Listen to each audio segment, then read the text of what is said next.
All right, so welcome to my podcast. Bringing on a very special guest today. I'm feeling very lucky because he's one of my favorite singers of all time, Mr. Chad Brock.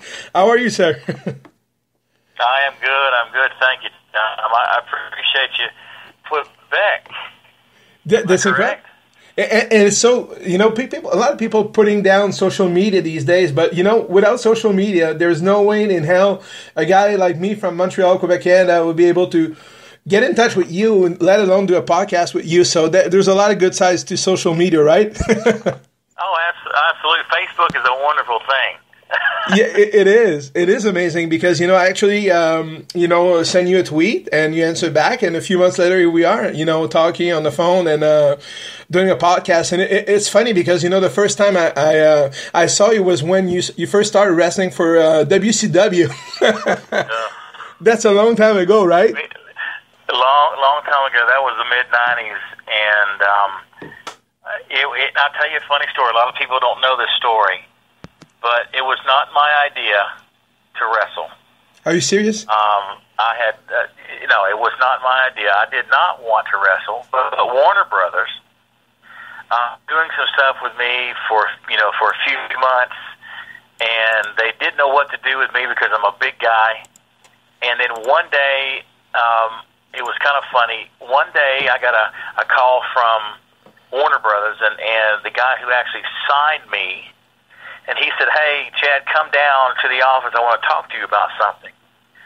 And he brought me down, and he sat me in the office and says, "Hey, do you know anybody in WCW?" And I went, "Well, yes, as a matter of fact, I do. I had a buddy who went to a high school that in my city, and I knew him very well. I knew him all my life, and he was a wrestler for WCW.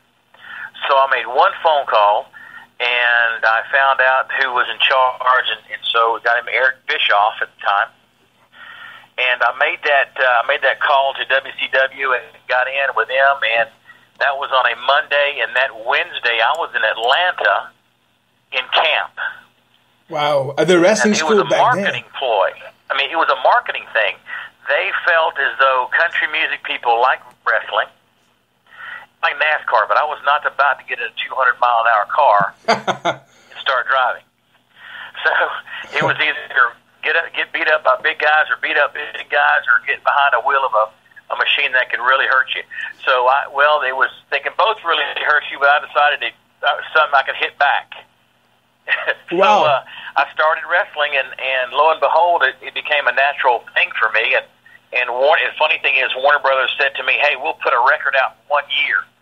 1 year turned into 2 years, 2 years turned into 3 years, and by that time, I was already out of WCW because of an injury, and it would not let me go back. So I was worried at the time that were they going to go ahead and fulfill my contract? And lo and behold, we cut a record that everybody liked, and that was the first album. Back then, there were 3 charts: Gavin chart, R&R, record, radio and records, and then Billboard. And it went number 1 in Gavin, 2 in R&R, and 3 in Billboard, and I had a hit record. You did? Oh my goodness! So, you Warner, definitely did. Yeah, Warner singer, and they let me do my thing. And you were totally different from other people, and that's something we're going to talk later on the podcast. But back in the day, we're going back in 1998, your first single, Evangeline, and then Ordinary Life. But back then, a lot of singers had different sounds, different voices. My favorite singers from then, it was you, Clay Walker, Wade Hayes, guys at Travis Tritt, guys I really love.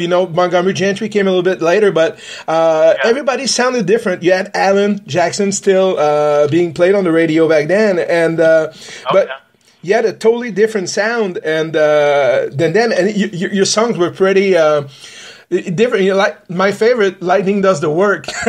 Tell me more about this song. Well, here's the funny. I wrote that song back probably in 1994 or 5 because I needed something to walk out to the ring with. Everybody had a theme song when they came out to the ring when they wrestled. So Thunder's just a noise, boys. Lightning does the work. I mean, I wanted people to know that I was a good guy and that if you mess with me and you kept messing with me, I was going to punch your lights out.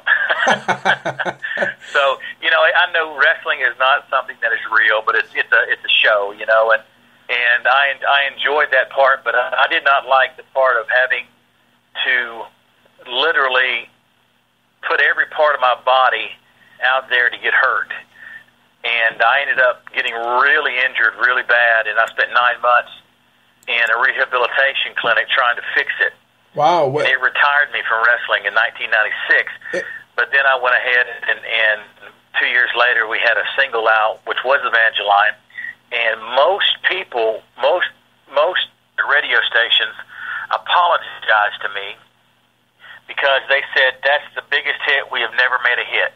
Yeah, I totally agree. You know, and then Ordinary Life came out, and it spent 28 weeks before it hit number one. So it was a very long, you know, almost 6 months worth of music. And then I came out with Lightning, and it always peaked at number 12 or something like that. And then for some odd reason, they wanted to go to another record, and I was like, guys, we got more singles off of this one, but they, you know, that's just the record labels. Yeah, because we went ahead and started working on Yes, and that kind of fell into place. And Country Boy Can't Survive, the Y2K version, and went on from there. But I'm trying to tell me that they wanted to make me Hank Williams Jr., if you know what I'm talking about. Yep. You know, and I didn't want to be that guy. You wanted to be yourself, which you have a good personality. Very, I saw you live. I've seen you perform live, and you have a very easy way to communicate with the crowd and easygoing person. So you don't need to be anybody else. You know, you can be Chad Brock, and that would be all right. I wanted to be me, and finally, you know, it got to the point where they were trying so hard to change me. I just decided I would rather not compromise my integrity, and especially the integrity of the music that I wanted to create. So I asked, one day I walked into Warner Brothers, and this was after my third record was out, and I said, I want to leave because I don't want to do anything. We had a new general manager come in at Warner Brothers. You know, there's some people out there who get you, understand you as an artist, and there's some people who don't. And this guy didn't get me as an artist, and I didn't get him as a human being, so I just decided to go ahead and leave. But that's, you know, so I went over to Broken Bow and spent a couple of years, but they weren't ready. I mean, they're a very big label now, but they were not ready to pursue the kind of stuff that we needed to do, and so I spent a couple of years there. Oh, definitely. And then I decided. Sorry. Yeah, because you had great singles, you know, that I remember back then. You know, I could listen to them. Men's Gotta Do, That Was Us. It's a Woman Thing. I You wrote Are. That, yeah. A lot of great singles, but that, you know, without the label pushing the single, there's no way you can have a hit, especially back then, even today. You know, you need the label to push your single if you want it to be a success, right? You really do. The only single they didn't have to push was Yes. That's true. I mean, Yes was a very, very special song at Warner Brothers. They didn't work that song. It was like it just took off, and next thing you know, 19 weeks later, we got a number one record. And it was number one in Canada, and for about, you know, for probably a couple of weeks in Canada back then, I believe, so it was just one of those kind of songs that just worked, and it works very well. And it's got nearly 4 million airplay. That's absolutely incredible. Yeah, I'm very happy. I've got the BMI awards for it, and I'm waiting on that $4 million. $4 million. I wouldn't mind $4 million. I would. $4 million mark, you know. Wow, that's incredible. That's a lot of. But the song is still being played on the radio even today, and it's one of those songs, you know, that stands the test of time. And 20 years down the road, they'll still be playing this song because it still feels like it could be coming up today. You know, it's an ageless song. Do you agree with that? That it's a wonderful song. And by the way, I remember that it's a true story that you wrote. That song was a true story. I remember you being on Kix Brooks. It was a true story, yeah. Yeah, I remember that, because I was driving down in Texas that year the single came out, and I was like, oh my God, I was traveling all across the U.S. like every year I was doing it and listening to the song. And then one morning you were on the top 40 with Kix Brooks, and you were explaining that you wrote the song. And for people who never listened to the song, it's still available on YouTube and can still buy the CD or, download it, I think, on iTunes, right? Even if they... they can get all the records on iTunes. Absolutely. Every one of them are still on iTunes. And that's funny because I don't have any left. I mean, they don't... So every time I want to buy one for somebody, I don't have any... I mean, nothing. I have my own that I've kept. But if I want to get extra, I have to go on eBay and buy... But that was an extraordinary record. I love your three albums, but the album, yes, from top to bottom. If you go down, it should have been more than just three hits, because to me, A Mister should have been a number one record. Do you agree that song was absolutely amazing? I agree. Vocally, that's my favorite song I've ever sang. And the funny thing is that I was a little bit older, than most artists out there that were putting out stuff. I wanted to hit an audience that was a little bit older and more of the audience that understood, because there was Love Lives on that song, on that album it's called Events of the Heart. And it was, if you listen to that whole album, you'll find that there's a lot of stuff on there that's very adult. Yeah, it is. It's not severe drinking, kick your heels up kind of stuff. It's more serious music. It's more country music that pulls at the heartstrings. And tried to choose writers and write with guys who were, my age and older, and we could pull out stuff that was a little bit more mature than your normal stuff that you hear on country radio, because I wasn't into, the drinking songs and all kind of stuff like that. I was more into what was going on in most people's lives. I agree. And so that's what I chose, and that's what I wrote. And except for Lightning, which was just kind of a kick you in the face kind of song, It was also, that was the song, that introduced you kind of like to the country music audience. But at the same time, on that album, you had also duet with Mark Wills, another guy that I really love, and he's still going today.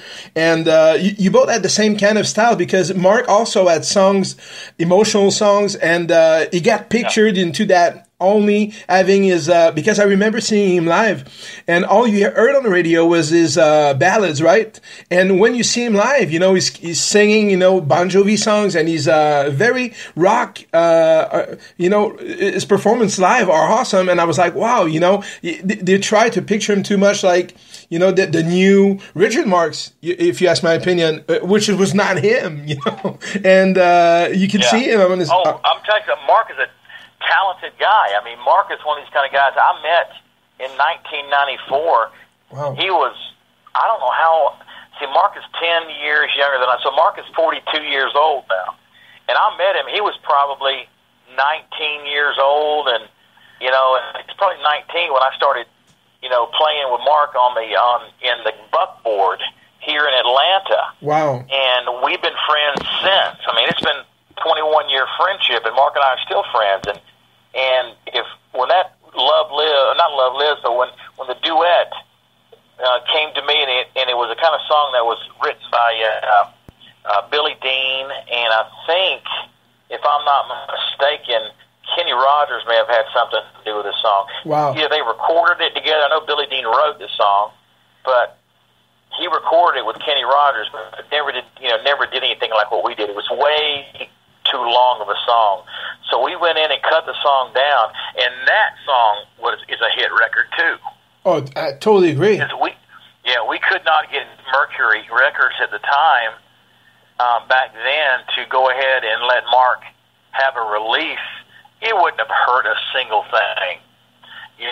All it would have done would be help Mark in his career, and we would have had probably a nomination for Duet of the Year or whatever. At the CMA Awards, but people don't think like that, But my career in music was a blast. When my son was born, in 2005, I decided that it was time to go. And being there for my son and my daughter both is the most important thing in my life. And it's way more important than getting on a bus 250 days a year. It's way more important than killing yourself in a wrestling ring. It's way more important than anything in the world is being a dad. And, they're with me most of the time. My kids are. I'm divorced now, but I still have my children every other week. And most of the time I get them during her time, too, because I just want to see my children. And I'm having a blast watching my kids grow up and become young men and young women. And I've got, you won't believe it, my daughter is almost 13. She's a month away from being 13. She is 5'6".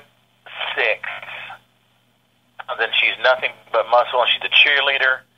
I mean, she is one of those kind that cheers in competitions all over the United States, and she's very talented. She's very smart. My son is a 10-year-old who is a freak child.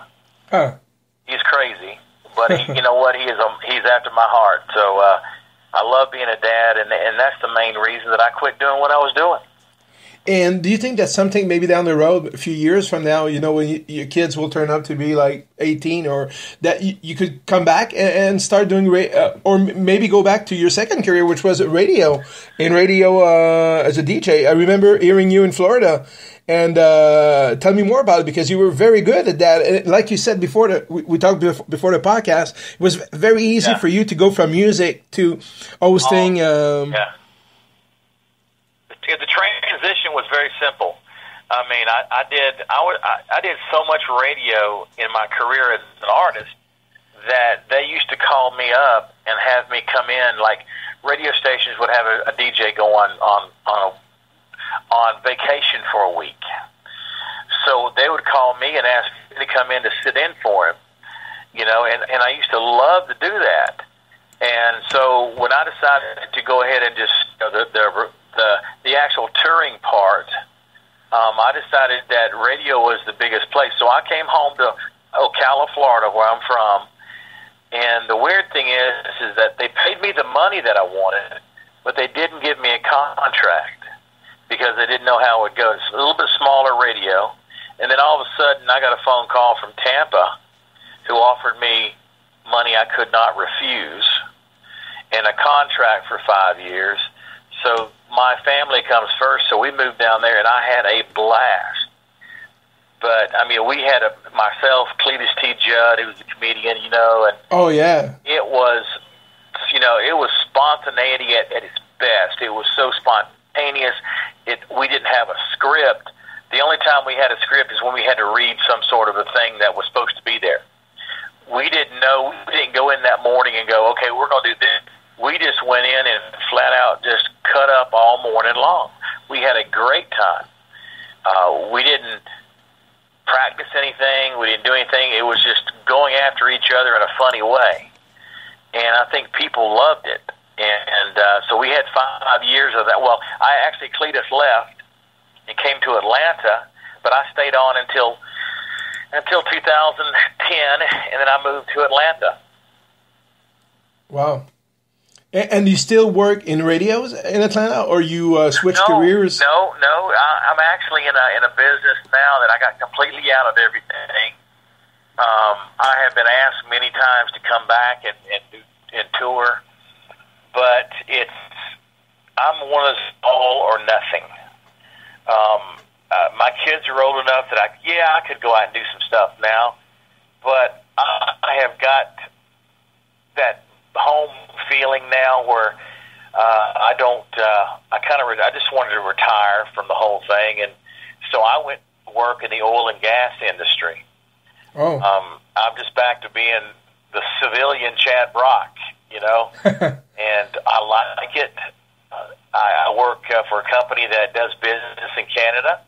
I work for a company that does business all over the United States. It's one of the largest oil companies. It's called Primoris Energy Services. And so I run the whole East Coast for business development. I mean, I go out and the guys who go out and put in 200 miles of pipeline, for natural gas and for oil.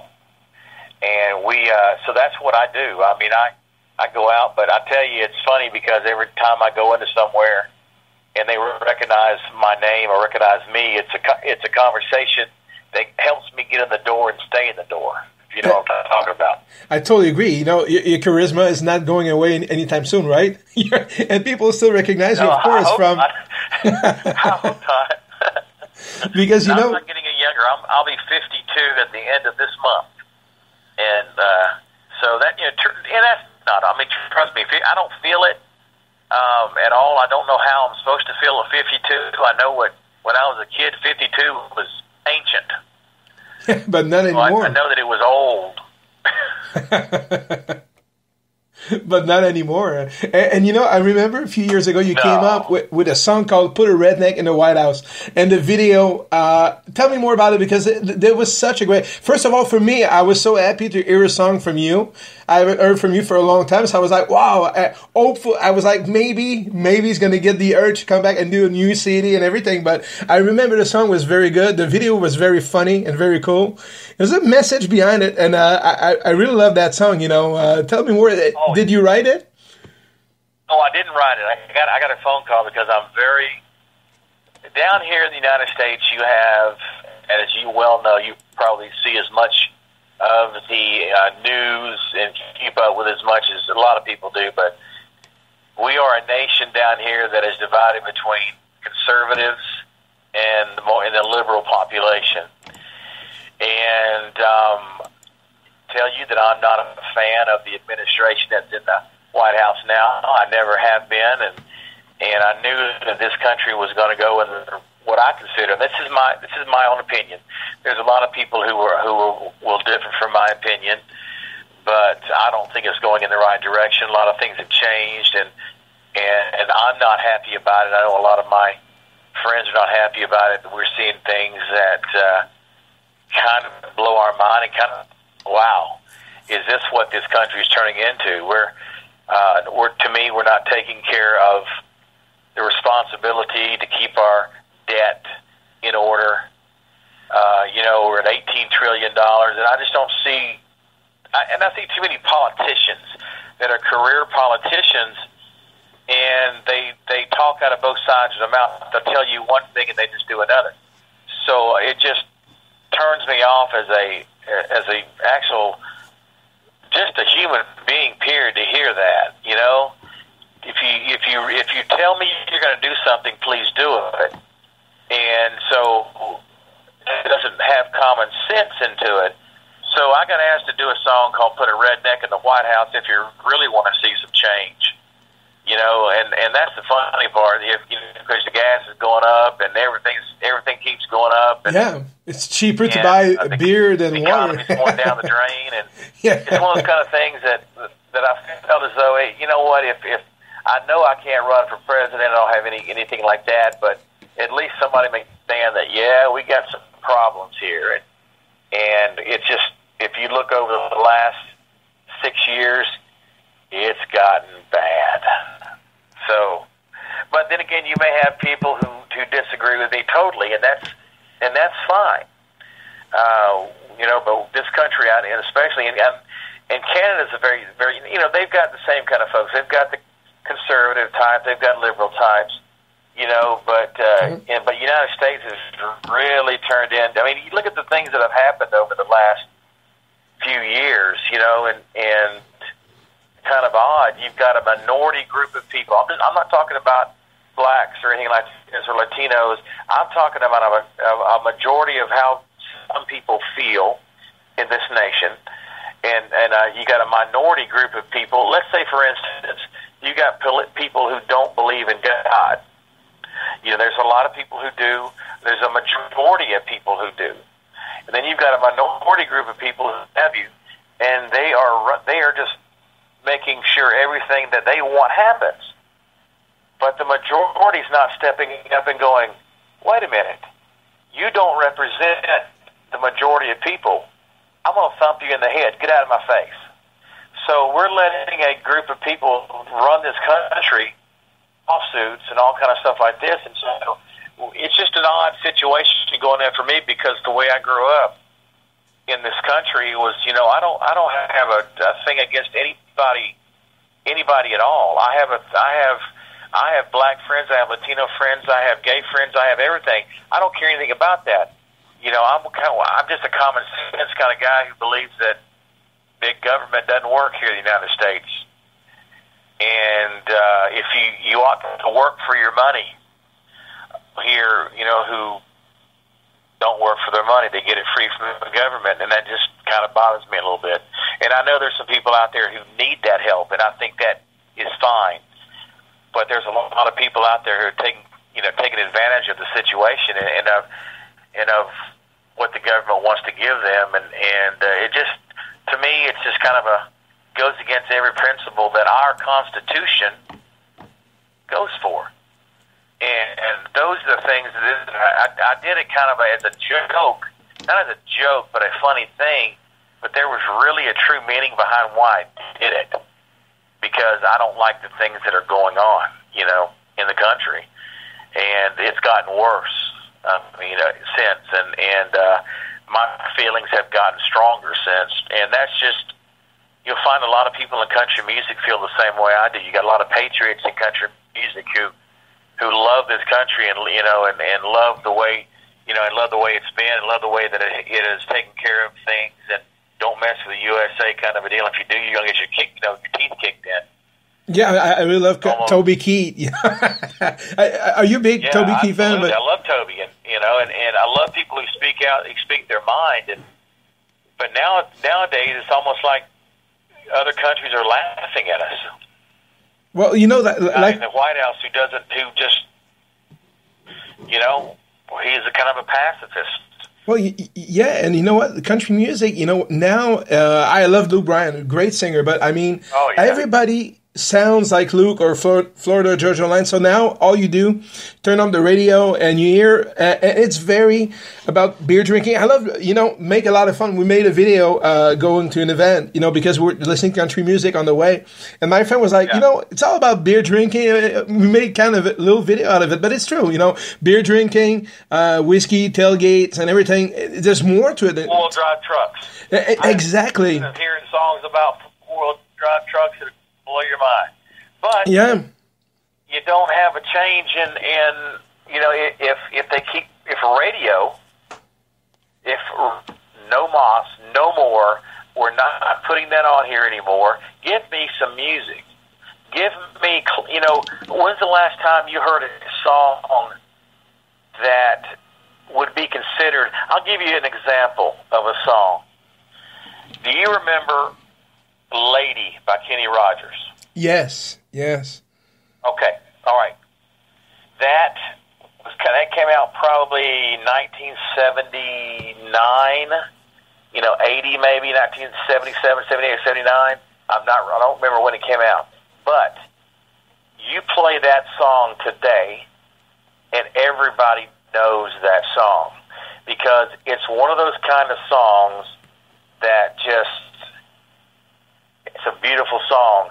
It is a kind of a song that, oh my gosh, it sounds just as good today, and what would work today as it did 30, 40 years ago. And you don't find those kinds of songs out there lasting. No. Like you used to. And it's because we've become a society that gets the songs in and gets them out.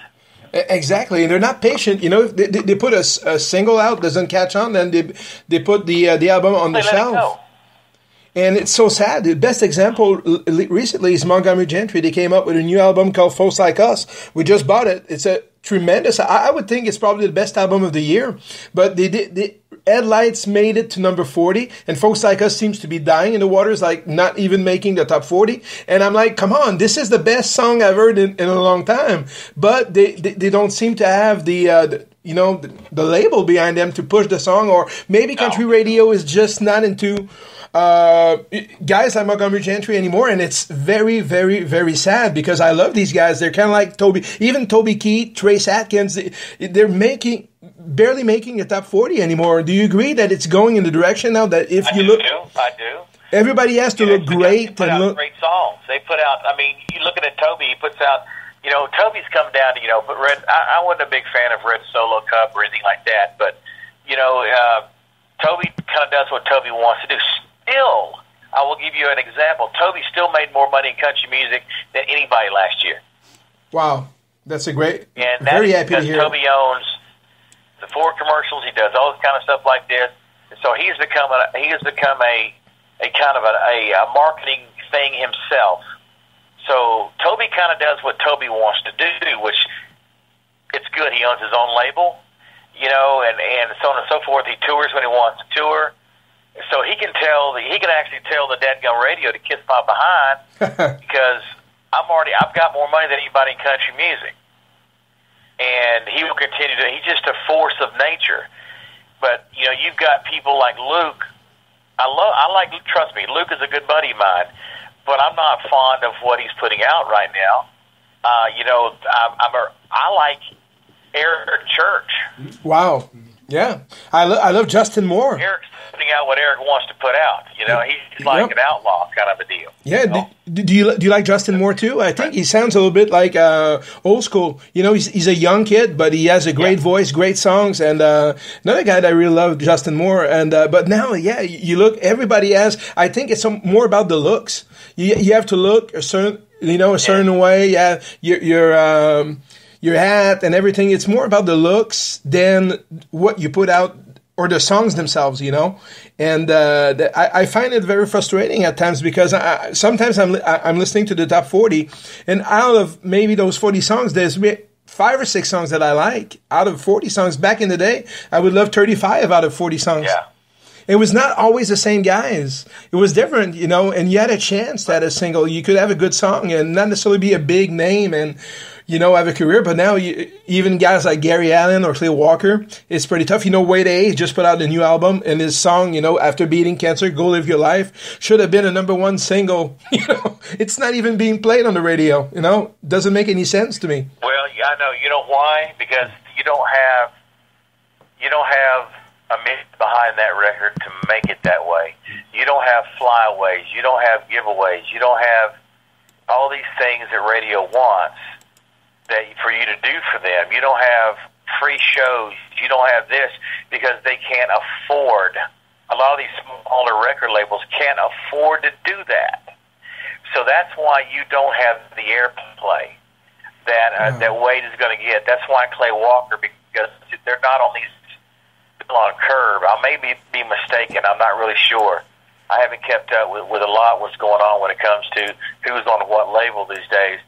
But a lot of these labels don't have the financial backing to have 3 artists on the label and spend $1 million, $2 million on each one of these artists in order to try to get a single to go to, to #1 or what have you. It costs a lot of money. And so a lot of these guys are doing records on their own, selling them on social media, and being able to make $1 million a year by selling their own product, because records don't cost much to make anymore, $250,000 to make. And now you can make a great record for $15,000. Wow. Because of computers. That's so the technology has turned into something that, and for instance, I'll give you another one. These Texas artists. Wow, I love Texas. You can make a whole living in Texas. Oh yeah. $10,000 a show, $100,000 a show. You play outside of Texas, you're making $5,000. That's incredible. The best example being Kevin Fowler. Kevin Fowler tried in Nashville, didn't make it, but the guy is awesome. I love Texas music. Actually, I'm listening more to Texas country music than what's being played in Nashville, which is sad, Yeah. Because now we can with YouTube and all the, with satellite radio and stuff like that. Now we can listen to what we want, not necessarily what they want us to listen to, right? Right. Absolutely. So maybe that will change, years from now. I truly believe, let me tell you what I believe. I believe we're about to make another turn. I believe we're about to turn to it coming back toward, and now I may be mistaken, but I truly believe that we're going to make a turn back toward more traditional country music. And it's starting to talk now. People are starting to talk about those kinds of moves because country music has not sold a lot of records because I think everybody sounds the same. So Exactly. In order for people to be distinctive and to be great artists, they've got to be different.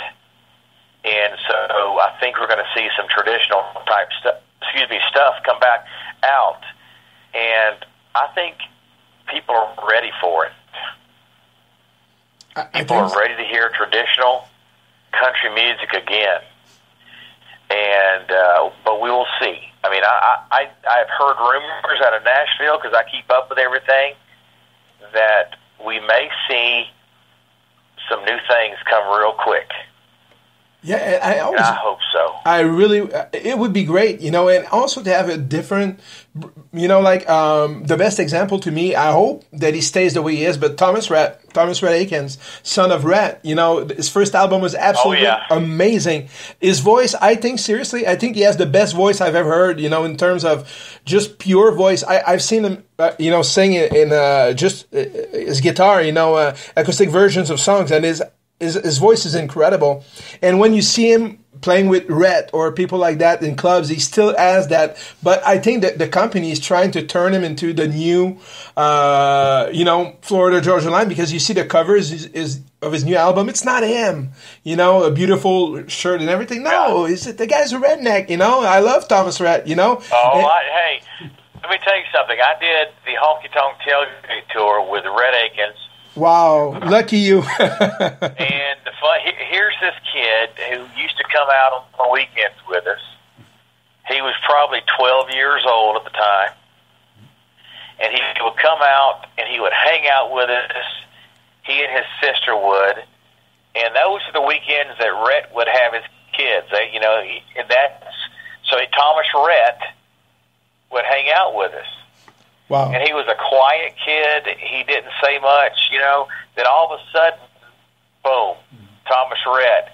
And I've known him since he was about 12. It's amazing. He's getting to do it, you know.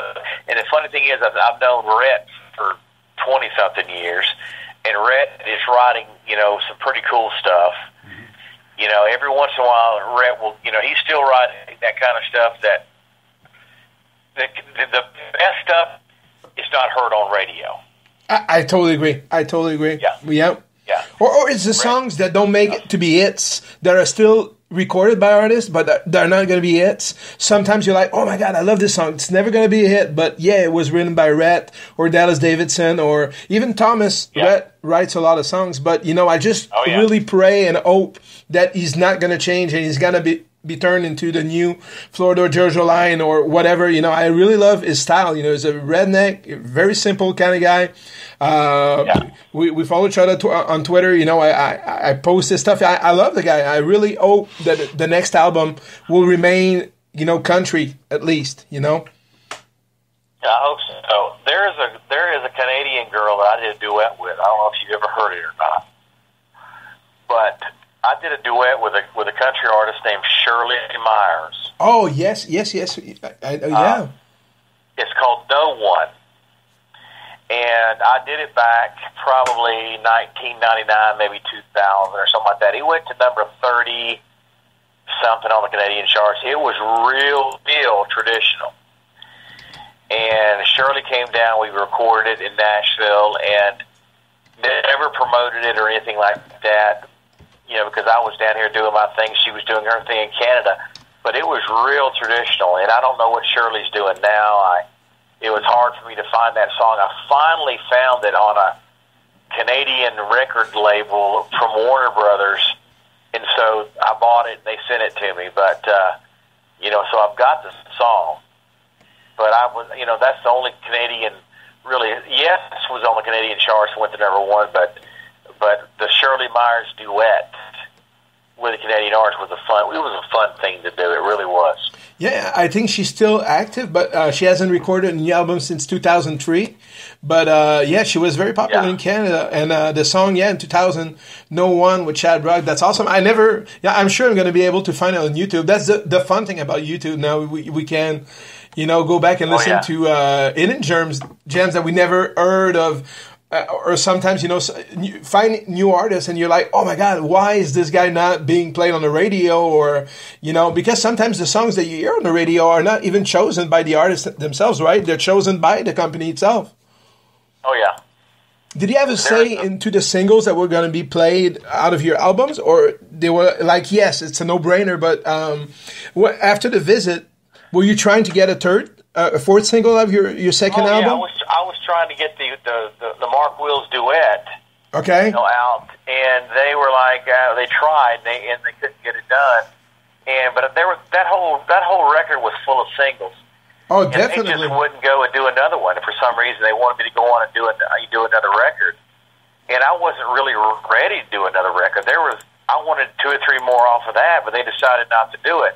I wanted "Love Lives" to be a single, "Vent for the Heart," which is a Skip Ewing song that he wrote. Skip Ewing is one of the best writers on the planet, and I just love his melodies and I love the way that this guy wrote, and so I thought that would be something that Warner Brothers wanted to put out. And I also wanted the one you talked about earlier. "Hey Mister." Oh, wow. My God. My best vocal ever. Oh, definitely. Nope. I agree. Nope, they didn't want to do it. They didn't want to do it. So I just don't. I can't understand because the song is very. For those who never listened to the song, you can. I think it's still on YouTube, but it's "Hey Mister" from the album. Yes, I think it's one of the top 10 songs I've ever heard in my life. It's very emotional. It's kind of like a guy sitting at a bar talking to the bartender. And there's a Michael Peterson song a little bit in the same instance, coming back at the same time. It was called "You're in Trouble When the Bartender Cries." It was different, but in the same kind of way. But it's very, very, very good song. It was "Hey Mister, please take this picture because I don't want to miss her anymore." Yeah, and this guy's been holding a picture in his wallet for all these years, and he's going, "Hey, Mister, please take this picture." And so he puts the picture, on the bar, and the guy he says, "I've seen this so many times before," and he put it in a jar. Wow. Because there was a lot of other pictures out there that have, people have just left on a bar stool or a bar, on a bar itself, and it's been something they want to let go of, but they have a hard time doing it. But it's one of those more really powerful songs, and vocally, it was probably one of the most powerful vocals I've ever done because it's such a range in that song. There was a big range in it, and I got a chance to really, really show up, I don't want to say show off vocally, but really show my range vocally in that song. Yeah, because you have a very great voice. Now I'm not, I can't sing like I used to sing. Stay away from singing because I was diagnosed with some vocal nodules on my cords, and they want to operate, and I'm like, no, thank you. I don't want to have anybody go on my cords and shave off something I don't. So that's the reason I can't hit high notes anymore. So I kind of stay away from singing. Okay. Well, Chad, we're going to take a minute break and come back for the second part of the podcast because we want to talk about paranormal a little bit. I know that you're interested in the subject, and that's kind of like what I do. So we'll be back in a minute for part 2, if you don't mind. Let's do it. All right.